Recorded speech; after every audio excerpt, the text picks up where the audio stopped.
Well, hello, and welcome back to day 7 of your free 12 days and 12 ways. Really simple ways to have a very merry holidays, a stress-free holiday.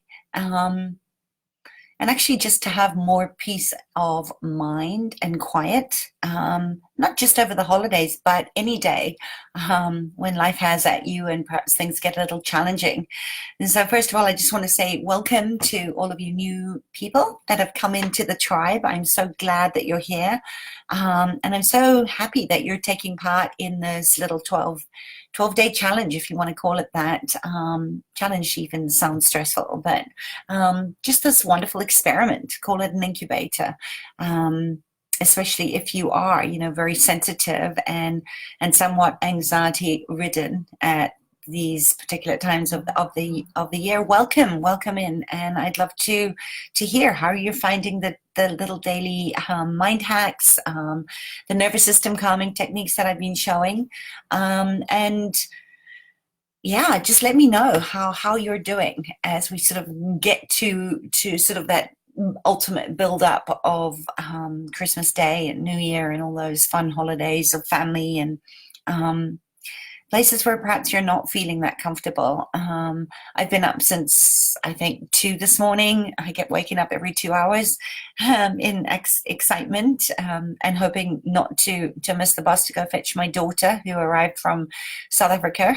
So I was off to Heathrow at 5 this morning, and I'm kind of feeling like, as you know, all these little daily love missives that I've been bringing you have sort of been very spontaneous. I haven't been planning it. It's really just to share what I know works for me in just calming down my stress levels. So, let me know if you've been taking some GABA, how you're finding GABA as an amino acid to calm you down. Are you getting enough sleep? What's going on for you? But today I feel called to, just guide you through a very sort of short mindfulness practice, a meditation of sorts, I guess, and just to get you to come back into your body, and not just come back into your body, but to really listen to this beautiful intelligence of the body, which is your greatest consciousness facilitator. I always say that if your body was a dog, it probably would have run away long ago, because let's face it, most of us don't treat our bodies very well. We're always throwing judgment at our bodies and shoulding and coulding, and I gave you some lovely ways to stop doing that yesterday. But today, just remember, that the stress and the tension that you may be feeling in your body today is really an invitation to hold space and get very curious, to really ask your body, what does it need that's nourishing and loving, as far as, food or hydration or sleep, just really basic things that we deprive our body of so often. And remember too, that your body is never wrong. It never lies to you. And if we would just listen, then it wouldn't have to turn the volume up so high in the feedback that we see as painful or tension or, pulled muscles, or we injure ourselves because we're not listening to our body's feedback. And remember, the body does keep the score. I go into this in depth in a lot of my private work and in my online programs like the Out of the Blue program. And it's a great book by Bessel van der Kolk that I highly recommend, called The Body Keeps the Score. I think it was him. Could have been Gabor Mate. Anyway, one of the two of my mentors, they all write incredible education and give us a deeper understanding of what our bodies are doing, that are wired to thrive, that are as an organism to keep us alive. And the only way that the body can talk to us is by giving us some kind of feedback that is often painful, especially if we don't listen. So for all of you HSPs and empaths and recovering codependents, I know that a lot of times you'd rather not feel. I've certainly been in that space myself, where it just feels unbearable, to feel the pain of others, especially the animals or Gaia or the oceans.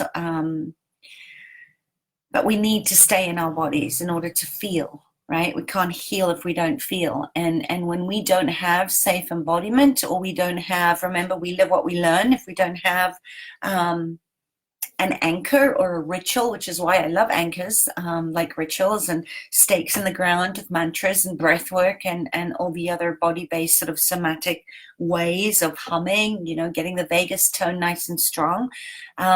We can't be sovereign beings because we're not in our body, right? We're not in our mind, we're not in our spirit. And this is where we often get exhausted because our energy's leaking out all over the place.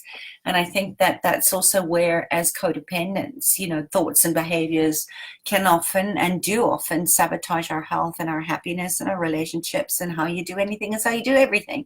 So, you know, you can't just sort of cap it in one place. It trickles over into other areas that we end up neglecting when we're neglecting this beautiful body that is the way that we experience this world. And of course, that includes your money flows as well.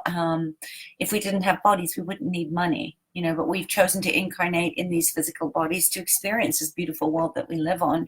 And hopefully, if I'm doing my job right, keep you in more of a beautiful state than a suffering state by using these tools and practicing mastery, you know, the master of being human, of our own humanity, so that we don't lose our individuality trying to please others, and we don't lose ourselves in the needs of others, you know, where we're putting ourselves at the bottom of the pile, and doing it for so long. In many cases with my clients, I certainly can relate to that as well.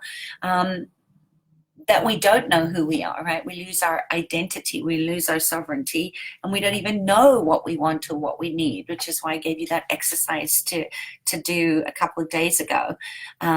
Because if you don't start to look at what is it that I want, what are my core desire feelings here, then we turn into obsessive compulsive, overachieving perfectionists. And we all know that is so exhausting because we've probably all had our own version of that story. I know I certainly have. But, you know, we don't want to be obsessed and worrying excessively about other people and their problems. You can't change what's not yours to change.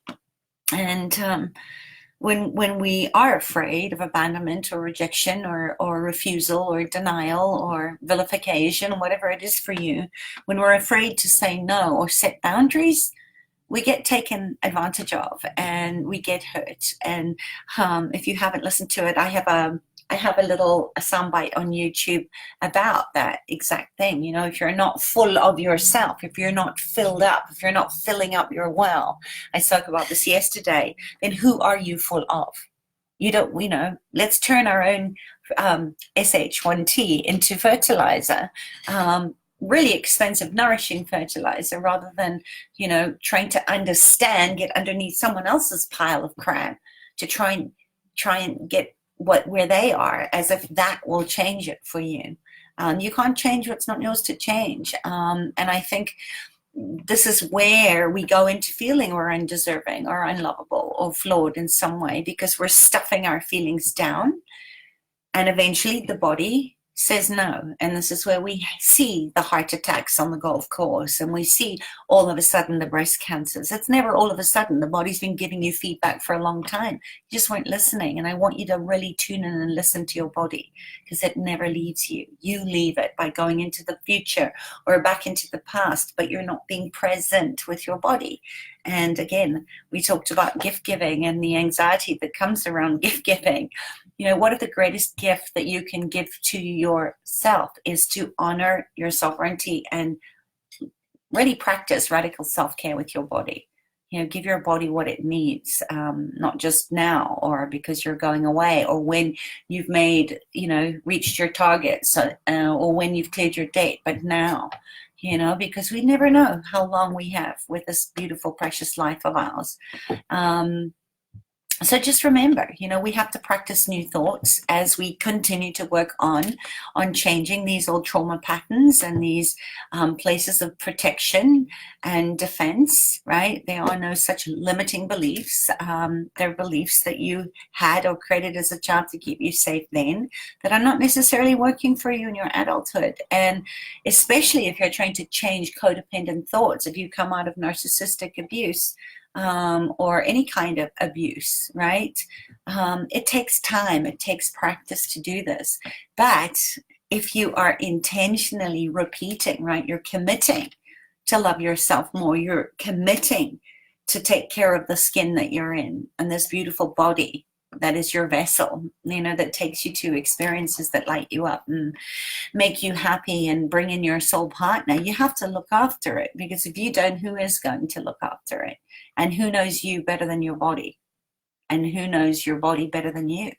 It's an interrelationship. And I think that we have to start to really deepen into this of, knowing that you don't have to think and feel like everyone else does. You're not simply an extension of anybody else, and you're entitled to be a unique individual and develop a strong sense of self, regardless of whether it's pleasing to others or not, right?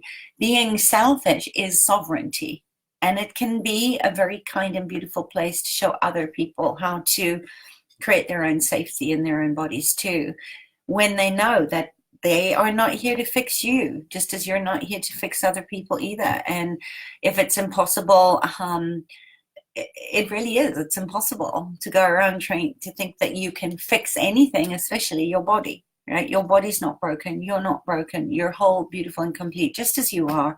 You came in with this on your blueprint to thrive. And it's the programming and the wearing down of societal mores and moralities over years and years and years that have made you think that you can't. You're not powerless. I really want you to know that. And those times when you do sink into depression, remember, if you look at the energy on the word, depress means to push down, push down, push down. Because you can't express because you don't feel safe in your body. You're not a victim of your mindset, right? You have the power of choice. And if you're going to keep pushing and pushing and pushing, eventually the body's going to say no, because the body keeps score. So don't forget that we're all energy, right? We're energy in motion. We're energy in beautiful physical form, in organic matter that we call our bodies. And it's our bodies that bind us in that place of creating safety and love and connections, right? We all need to belong. We can't create in vacuums, and we didn't come into this world on our own either.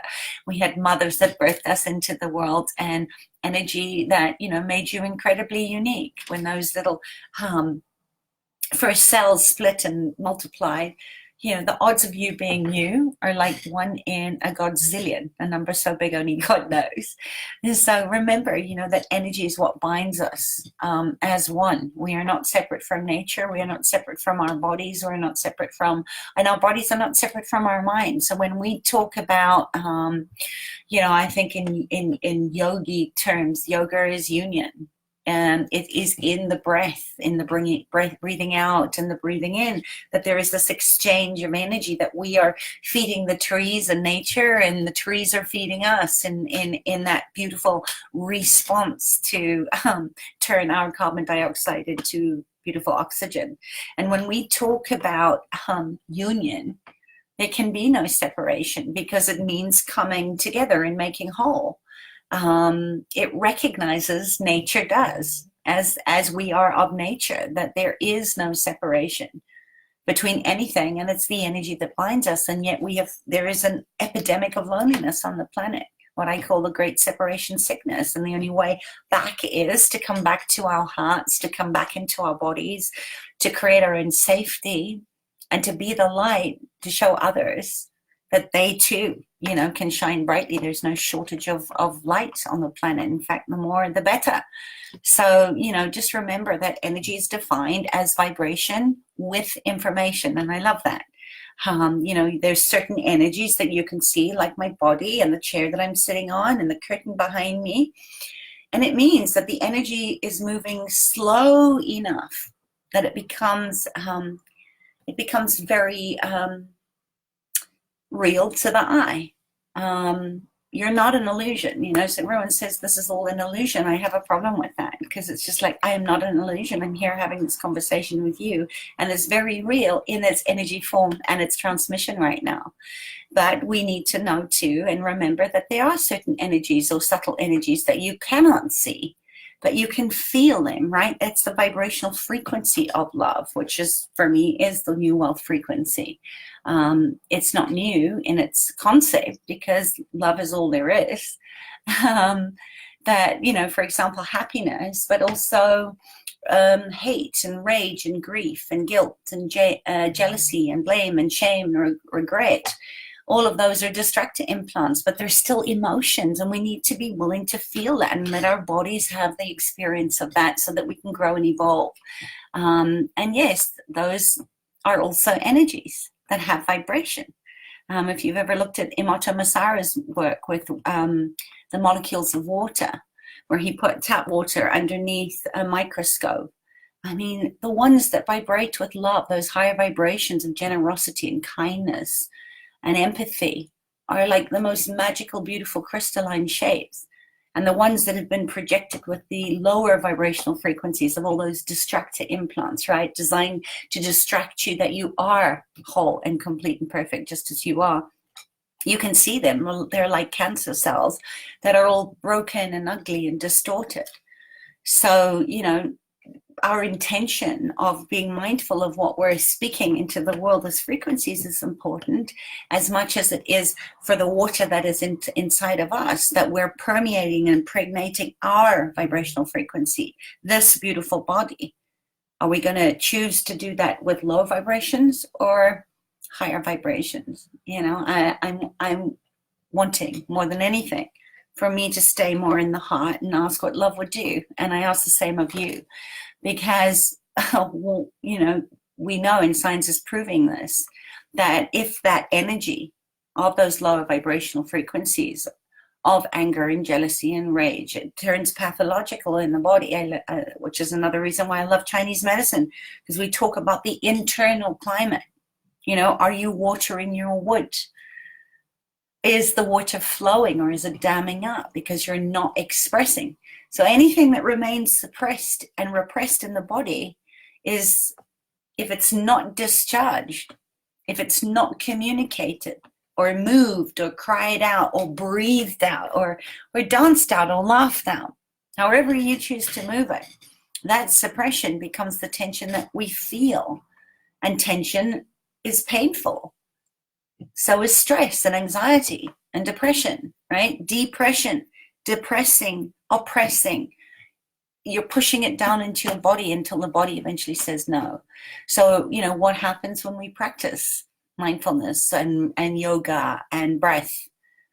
What happens when we move, ask our body what movement it would like, and we stretch and we, you know, look at cats and look how animals are so...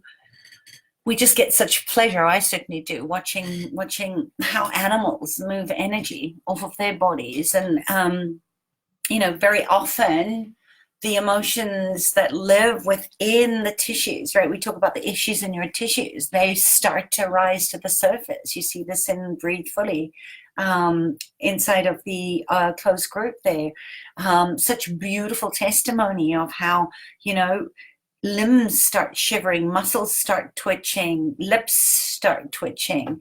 As this trauma is released from the body, it's no longer trapped and it starts to move through the meridian pathways and the chakras. And, you know, sometimes though, when that happens, we start to experience sensations that we don't like. You know, the physical sensations are uncomfortable. But they're temporary, and I say that all the time. It's temporary. So, you know, whether you're on the mat, when we look at focusing our attention to begin a meditation or a breath work or a yoga practice, you start to fidget. You know, we're looking around, we're using our minds, and we start to fantasize, and we'll think about food. Or I know I was a terrible meditator before I actually allowed myself to sit with all of that as if it was whole, perfect, and complete, that the thought was a thing and that it could have space in that place. But, you know, that's the human nature of it, that when we're trying to get into this place of stillness, we'll start, you know, ruminating or thinking about our relationship, or we'll jump into the future, anything other than being present, which is what yoga and breath work and mindfulness is all about. Yoga is now, breathwork is now. It's the next breath in, it's the breath out, it's presencing, as is mindfulness. And we're not taught to understand that presence because of our ego, because of trauma, because of all sorts of influences that take us out of the present moment. So when we can start to apply these tools, these breath centering somatic exercises or practices, so that we can be in relationship with attention without avoiding it, so that we can learn what living within these tissues as a vital organism that is, co-creating with other microorganisms and bacteria and viruses within our internal climate, then we can start to explore, what is this tension? What is this feedback from my body? What is the story that lives within attention? And what is the emotion or emotions that are needing to be acknowledged and heard and then, released? So sit up tall and just close your eyes and take a beautiful deep breath in. And exhale it out completely if that is safe for you to do. And if you feel like you get triggered or hypervigilant on a longer in-breath, shorten the breath in and lengthen it on the exhale. Just calm down your parasympathetic nervous system. Just take a moment to be conscious of your own body, of the tension that may live in your shoulders or your neck or your belly or your hips. And maybe some of that tension is chronic.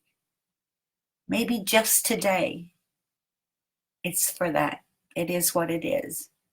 And no, tension is going to show up in your body, in the situation that you could have, in the kind of job that means that you're sitting all day or you're driving in your car. It could be a generational thing, meaning that you've inherited your tight hamstrings or your constricted hips or your shoulders, right, that are locked up. But you're not your genetics either, right? You have the power to choose to become more flexible. So just observe what it is. Because the more often than not, because of the mind-body connection, because our body is remembering everything, it's the emotions that want to be expressed. They don't want to be dismissed. They don't want to be repressed. They want to be given a voice. Grief has its own sound, just as laughter does, just as anger has its own sound. Give voice to your emotions through your body, through your vocal cords, through humming. Allow your vagus nerve to just wander and find where that tension is and start to release it through the breath. Just take a moment to check in and see, is that true for you? Is there something going on right now in your life that needs to be given a voice, that needs to be witnessed? And get curious. Consider your own health and wellness. Perhaps there's a correlation between your health and your emotional state and something else that might be going on in your relationship or at work that's not being expressed or addressed, that needs voice.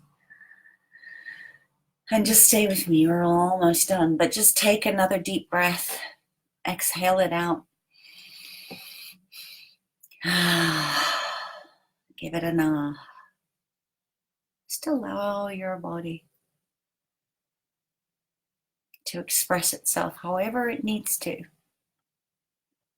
Remember the loss of the 4-year-old, the grief of your 13-year-old self, the confusion of your 25-year-old self.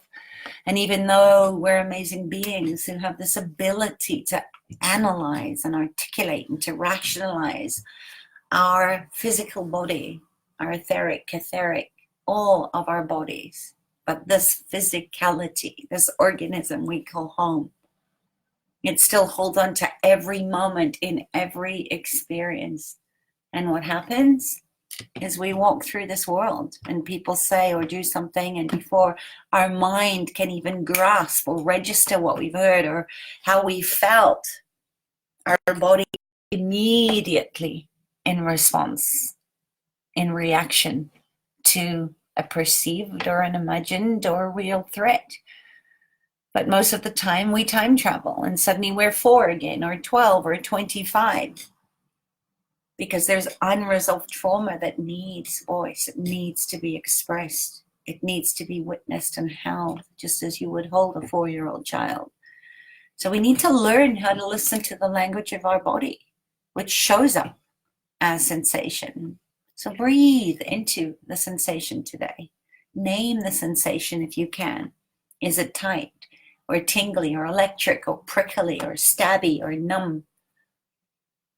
Is the sensation in your hips or your belly or your shoulders or your hamstrings? Does it feel uncomfortable? Is it a high pitch or a low pitch if you give it a sound to that sensation? Is it fluid? How long can you stay present with it before your mind wanders, right?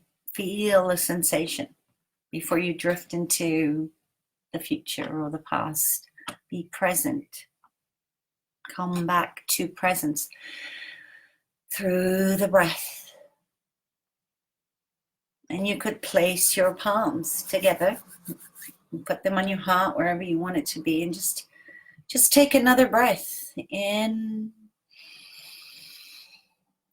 and exhale out. And as we take this moment to acknowledge the God Goddess within you, within this beautiful sweet home you call your body, give thanks for this body and the journey that you've just taken, for all the moments, the graceful moments, the painful moments that have come into your life, the moments that have blessed you with health and wellness and wholeness and goodwill and abundance. And let us also give thanks to all the moments that introduced us to our shadow, to our unside, to our rage, to our shame, to our guilt, to our grief, to our sadness, to our loneliness. And may we ask here together that we learn not in spite of the journey that we have taken, but because of it. And may our shame teach us allowance and honoring and acceptance that we spoke of on day 1 and day 2. And may our fear teach us faith and grace and ease and resilience, and remind us of our strength and our internal resourcing to create our own safety. And may our guilt teach us celebration, and may our rage teach us forgiveness.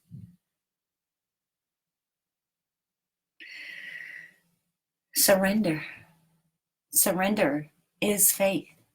Faith and trust in your body. Faith and trust in your intuition, in your cells, in your issues, in your tissues, in your heart and your body and your mind and your soul. May we open our hearts more today to love, to care and kindness, to the necessary empathy that will open us like that lotus flower pushing through the mud when things get challenging, to each other, and other our each, our uniqueness, our sovereignty, our humanity, our sense of belonging, of oneness and contribution to ourselves, to this planet, to God, to divine, to the universe, to Gaia, to the Mother Moon and Father Sun.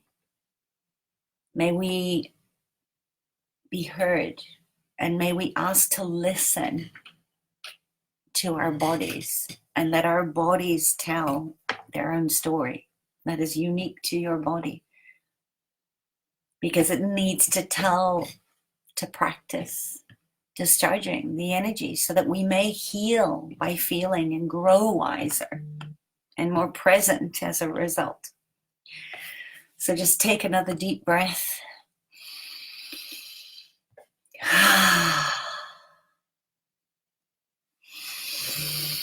Gather up all your energy, all your ancestors, all your guides, all your body parts. And if your eyes are closed, open them. And if nobody told you today, I see you, I honor you on your journey, and I send you so much love. Namaste, my beautiful friends. I'll see you back here tomorrow.